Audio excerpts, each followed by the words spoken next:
Hey guys, welcome back to my channel. Thank you so much for clicking. I am super excited about this episode. You already know we are in Ghana, and today we are meeting a woman who has a successful fashion business here in Accra. The business is called Kua. I love the fact that she's actually named it after her parents. Kua is her mom and Kaku is her father. So let's go in and meet her. Let us learn what it takes to have a successful fashion industry in Ghana. Come with me.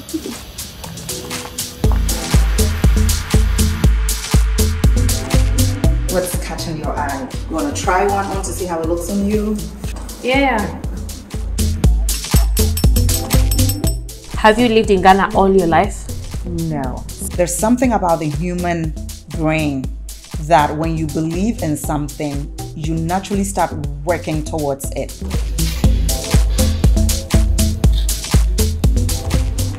Hi. Hi. How are you? Fine. What do you think about Kua? They are really authentic. Yeah? Really authentic.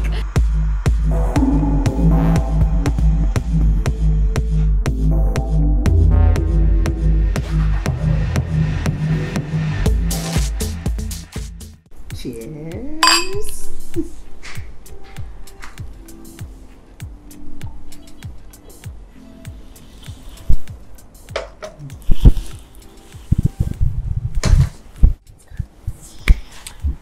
Thank you so much for having me. You are most welcome. Yes, so welcome. I am Trudy. Who are you? Ruby. That's such Trudy a and nice Ruby. name. That's such a nice name. Thank you. Tell us about yourself. Are you Ghanaian? I am Ghanaian. Have you lived in Ghana all your life? No. So I was in Ghana up until age, I'll say 17. And then I went to the US. I was in California as an exchange student. And then after I stayed, went to college, worked there for years, and then I eventually moved back. Okay. So how long were you in the US? I will say about 15 to 17 years. My transition was a slow transition. So I would come for months and I'll go back there for months. And I kind of did that dance for about, I'll say 4 to 6 years. And then I finally said, I've moved. Oh, wow. Yes. So you're now moved to Africa permanently? Permanently, yes. Why would you move back to Africa? Why not? So I will admit there are a lot of opportunities outside Africa that we sometimes don't have here. But also there are so many opportunities here that we can bring the tools we've gained from being outside Africa to come help be part of the community of problem solvers. Okay. And I find that space very attractive, very inspiring. That you know, the way things can be here is in such a way that even the very little you contribute makes a big difference and is of so much impact in someone else's life. So that alone makes it exciting and makes you feel like you are contributing to something bigger than you. So that's the draw. And also, Africa is home. This is home. No. Yes. I mean, no, because I'm asking because it's a dream of many Africans to move to the diaspora. Yes. And once they get, some of them, when they get the opportunity, they don't want to come back. Yes, yes. And, you know, as much as I have come back, also I understand why the opportunities outside the continent is very appealing. I feel like the middle class in Africa, or at least I can speak for Ghana, it's not that big. So you have this big divide of the haves and the have-nots. And everyone wants a better life. It's our right to live a good life. And so when the opportunity comes and someone takes advantage of it, now I'm actually not upset at that. You know, you would want to do what's best for you. So I do also understand why some people see that leaving the continent is what's best for them. Okay. Let's talk about your brand, Kua. Yay. I was just telling you earlier on that Kua is actually a Swahili word, Okay. which means grow. No way. Yeah. How do you spell it? Just the same way, K-U-A. Kua. No way. Yeah. Swahili. Yeah. Kua means grow. Grow. Yeah. No way. Yeah. Use it in a sentence. Umekuwa mkubwa. Omunkoa Kubwa. Umekuwa mkubwa. You've grown. You've grown. Yeah. I love it. I know, so right? Kwa is my mom's name. Oh, really? It's my mom's name. And I also say the KUA stands for keeping us authentic. Oh, nice. So now I'm really blown away that Yeah. Kwa in Swahili means grow. Yep. What? Yeah, that's I so love cool. that. That's so cool. Love that. Wow. Cool. So how long have you had this brand? I've had it for, I always get mixed up with the years because I started it part-time. But I would definitely say it's been 15 years right about then. It started off with me taking one class in jewelry making. I was a full-time financial analyst for Coca-Cola. Really? Yes. Oh, wow. In Atlanta. And just in my spare time, I just took a random class, how to string beads. And I was so hooked. So I started making jewelry and I started selling it to like art shows, craft shows, and it was picking up. And I thought, this would be so amazing if I can earn a living out of this. And I was like, no, that's not going to be possible. But I started researching, and there was one story that was so inspiring. There was a lawyer who had stopped practicing law to become a jewelry designer, and I said, I can do that. Oh, wow. So after years, I packed up, left Atlanta, moved to New York, and got a degree in jewelry design. And after that, I took some handbag making classes. I had already started my company. I was already online.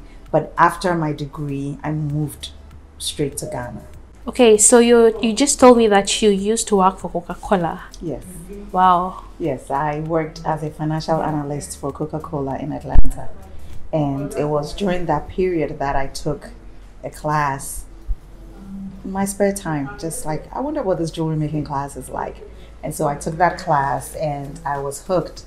And I went on. So I would do my 9-to-5 job, my corporate job, and then I would come back home and then make jewelry and start selling.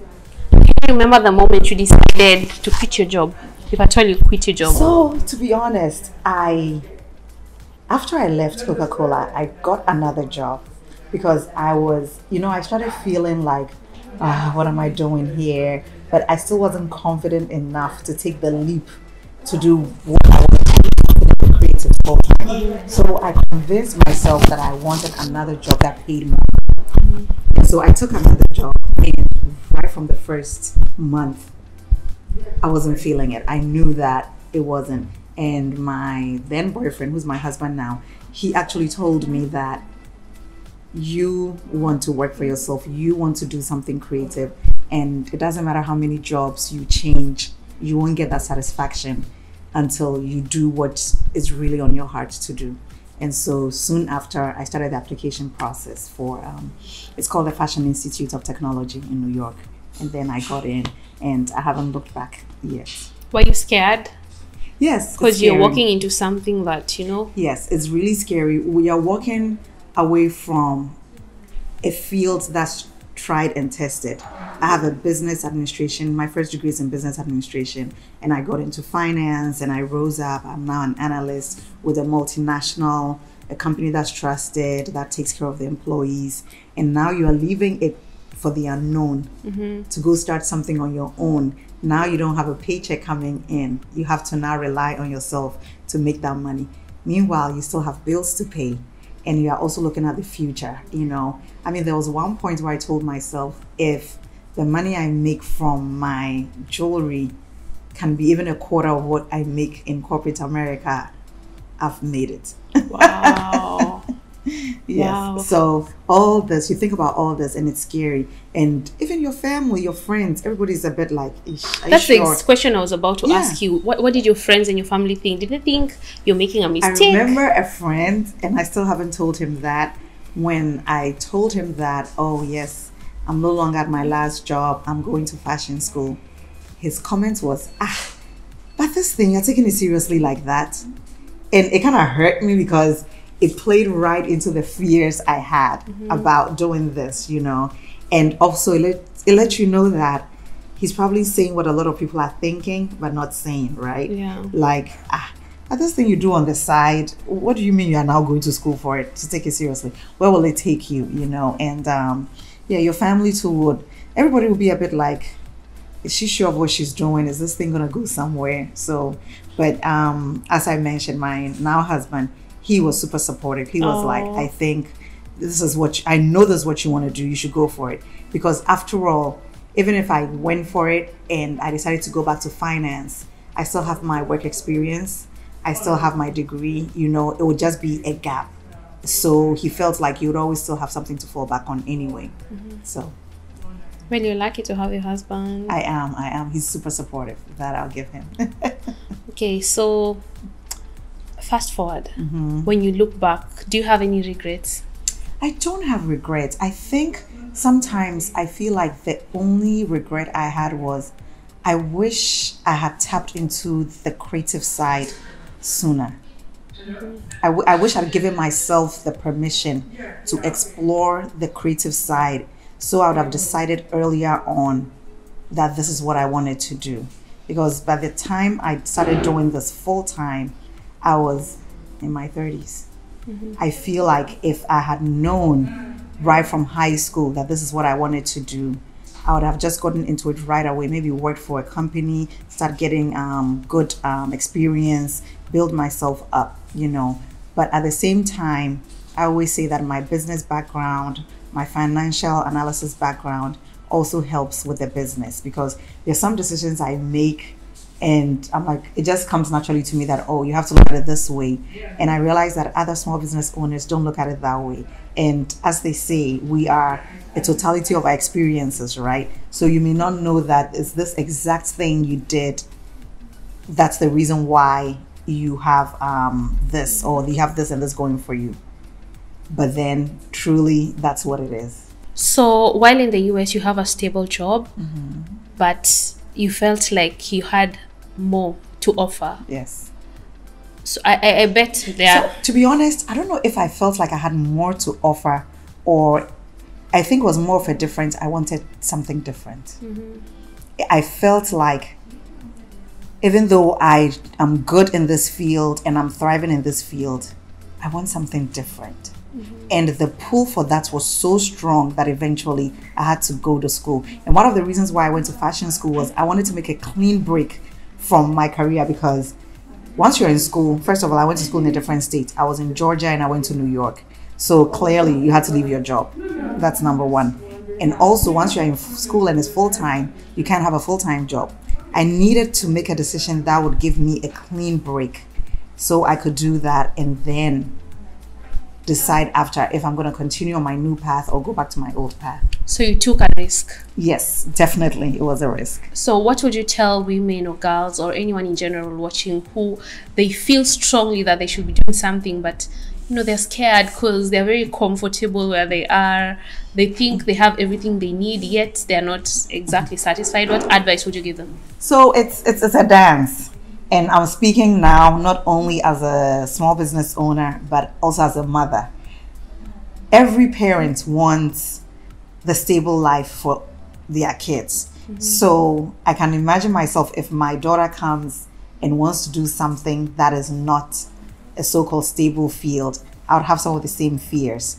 I think the advice I'll give people is, as much as you want to follow your passion, or as much as you want to do something that you feel has been put on your heart to do, make sure that you don't commit to it so quickly to the point that you end up hating your passion. So for example, if you already have a good job and then you have a passion you want to follow, you quit your job and you start the passion and it's not making enough money, you'll be so frustrated that you start hating your passion.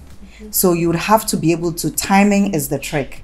You'd have to be able to, start doing, your passion part-time, and then you have your full-time job, and then you do the dance till it gets to the point where you are like, I can really do this full-time, because you don't want to jump into it too quickly. The fears are valid. It's good we actually have fears when we are starting something new. It's what forces us to think about all the pros and cons. So you have to give credit to the fears and also think of when is the best time to do it. Put in the preparation. So for example, if you know that, okay, I want to start doing this, so far I know it may bring me such and such income, maybe I need to move back home so that I don't have the headache of paying rent. Maybe I need to cut back on this. maybe I need to do these few things so that I can live within my means and focus on growing my business. Because we all know there are so many people who start this and then stop somewhere. And the reasons are so many, but most of the reasons are finance. So as much as I'm so big on follow your passion, go for it, I'm also big on timing. Don't do it too quickly to the point that you end up hating your passion. So we already know that 𝙤𝙤𝙪 is, you named your brand 𝙤𝙤𝙪 after your mom. Yes. So why is this brand focused mostly only on women and children? Why have you left the men out? You know, they always say that, they always do ask.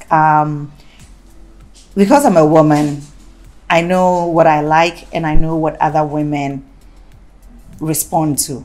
So that made it easy. I also think the retail space is actually more fun when you do it for women. Now, I started the kids brand when I had kids. So I saw, yes. So initially it was just a woman brand. It was just a woman brand. Then you had kids and you could relate. Yes, and I would look for cool clothing or just little toys, different things for babies and kids. And I didn't find it on the market, or I didn't find what I liked. So I added that. But the men, people do ask me all the time, when guys come and shop for their significant others, they are like, when are we going to get something for the guys? You know, and I kind of always laugh. Who knows? I can never say never. You know, I actually took so long before I started the clothing line.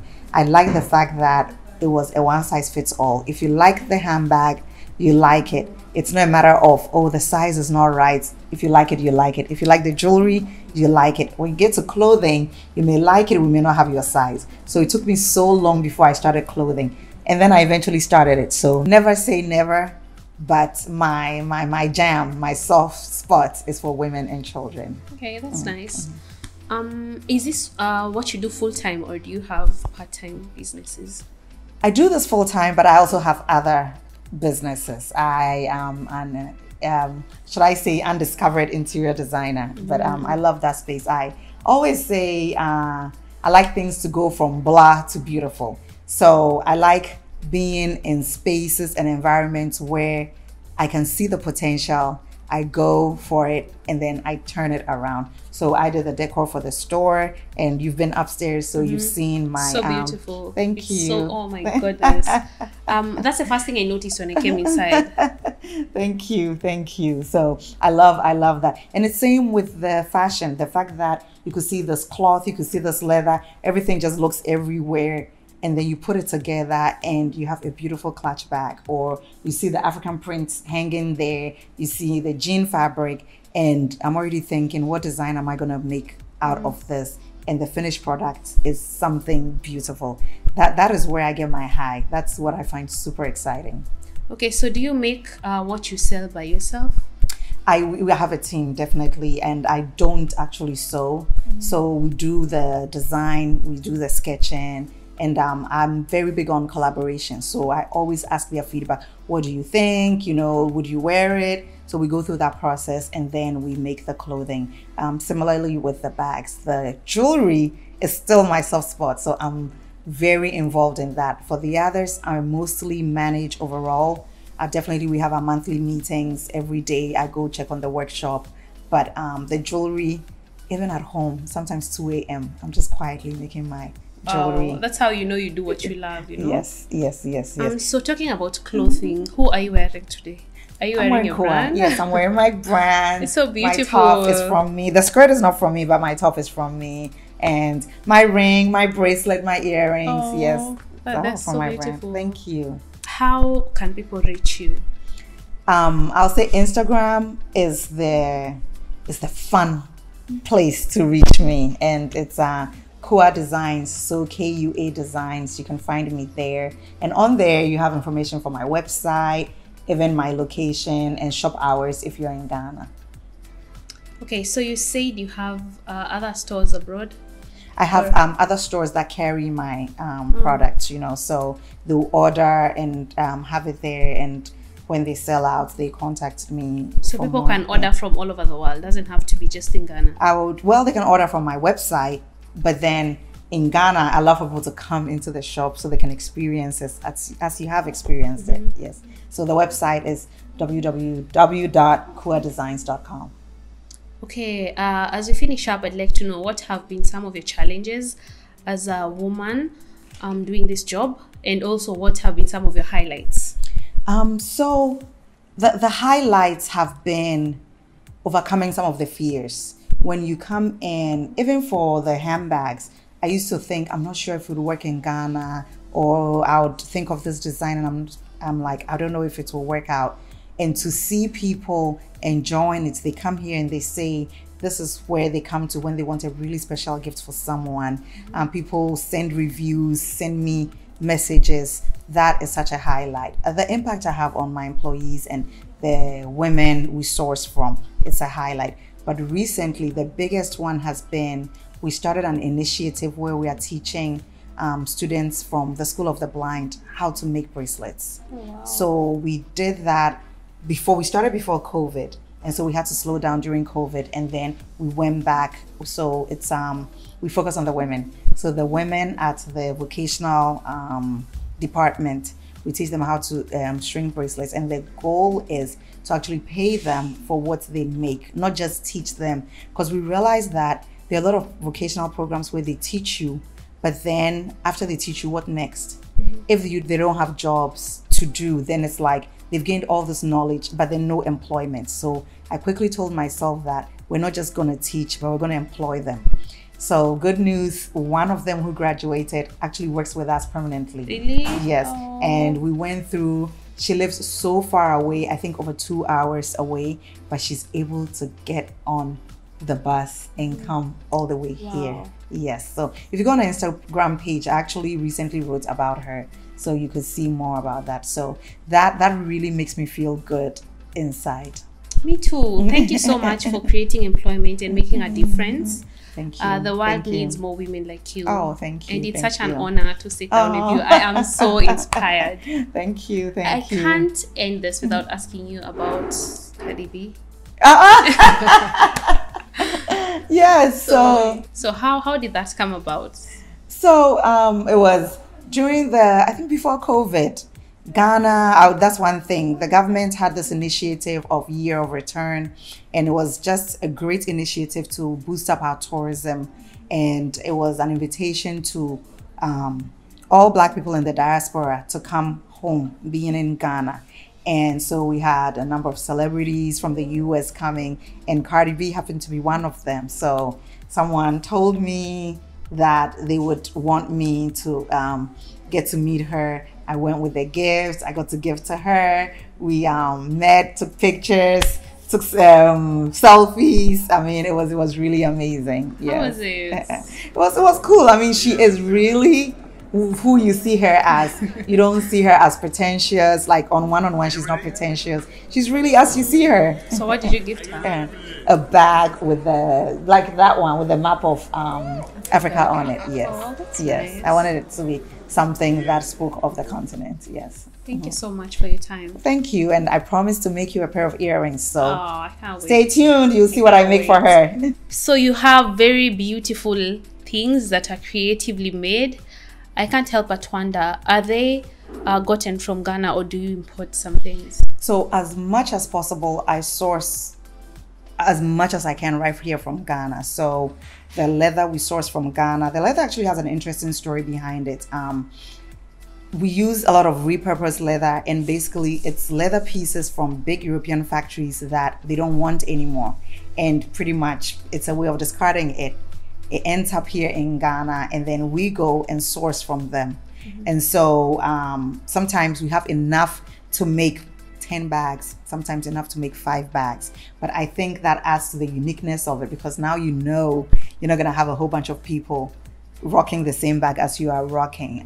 We source our African print right from the Makola market, from market women also working hard to feed their families. And the stones, we source some from Ghana, but I love stones, so I truly go where the beautiful stones are. South America, India, I mean, wherever there are beautiful stones, I find myself sourcing from there. Okay. Yes. Okay, talk to, an African woman or an African girl just inspire them or encourage them or tell them something? I believe it starts with what you have in your head. It's it may sound like rah-rah stuff, but if you truly believe, there's something about the human brain that when you believe in something, you naturally start working towards it. If you believe you are smart, you start carrying yourself that way. If you believe you are beautiful, you carry yourself so confidently. So don't fill your mind with negative things. Believe in yourself and work towards it. Have your goals, work towards it. Be patient with yourself, but with every step, you will know that you're getting closer with your goals. One thing I also want to say, especially to the young African, for some reason, we almost think that greatness comes without hardships or any downtime. This journey is full of ups and downs. It's not a straight shot to the top. It's a very windy road all the way to the top. So sometimes don't be fooled by all the flash and glitz you see on social media. A lot of people don't tell the stories of what happens behind the scenes, but the reality is it takes a lot of hard work. It takes a lot of disappointment. It takes a lot of failure before you can actually get to the top, and just don't give up. Thank you so much. Thank you too.